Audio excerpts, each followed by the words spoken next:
Okay, my name's Drew, and we'll be taking a quick tour of Dropbox, which is a better way of keeping your important stuff synchronized across your PCs.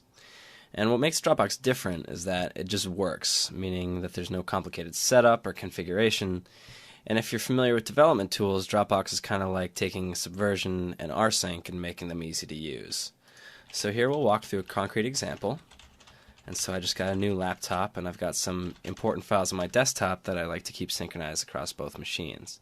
And to set up Dropbox, all you really have to do is install the application, which I did a moment ago, and then link it to an account. So I typed in my information there, and it brings me to this web interface where I can see recent changes to the files in my Dropbox.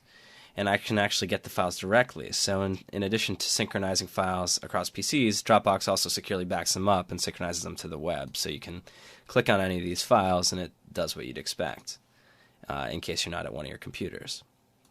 And as far as the Windows interface, it looks like a normal Windows folder except for these green and blue icons indicating whether or not the file's up to date. And Dropbox is done pulling down all of my stuff. And an important idea behind Dropbox is that it fits into the way you already work and synchronizes your files continuously. So I can make a change to a document, so like this text document,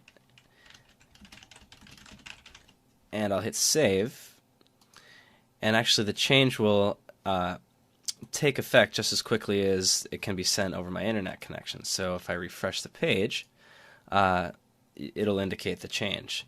And it even extends to another computer, so I've got my desktop right here, and if I open that file, I can make a change on my desktop and have it reflect on my laptop. So I'll do that on my desktop here. And when I come back to my laptop, you'll notice there's this notification indicating that the file's been changed. And when I reopen the file, you'll notice this text has changed, and here's a change for my desktop. And likewise, the web interface will change. In addition to this continuous sync behavior, Dropbox also archives past versions of each file. So you can click this revisions option and sort of go back in time. So here's the version we were just looking at, and here's the version we first saved, and so on.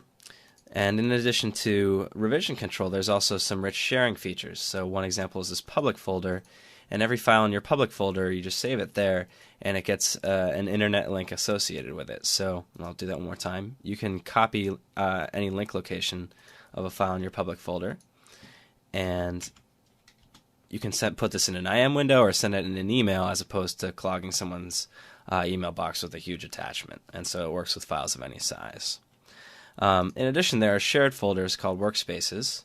I won't be able to get to those right during this demo, but one more thing I want to show you is that Dropbox is very efficient about the way it handles changes to files. So it only sends the pieces of files that change. So other tools might do this with text, but here we'll do it with a binary file. So there's this picture, and if I make a small change to the picture, so I'll pick this gross pink color here and change a portion of the image. It's a little hard to visualize, but digging under the hood, I can show you that Dropbox only sends the piece of the file that changed. So this saves over 90% of the bandwidth, as the patch is 10% the size of the original file. And it will continue to store these sort of differential changes. And you can see that what is transmitted is much smaller than the original file. And you can also see that these changes are reflected immediately. Okay, so this makes it feasible to work with files that are gigabytes in size, even if you have a comparatively slow internet connection. And with that, we'll wrap up. And the service is currently in private beta, but if you'd like to check it out, please visit getdropbox.com and you can sign up. Thanks.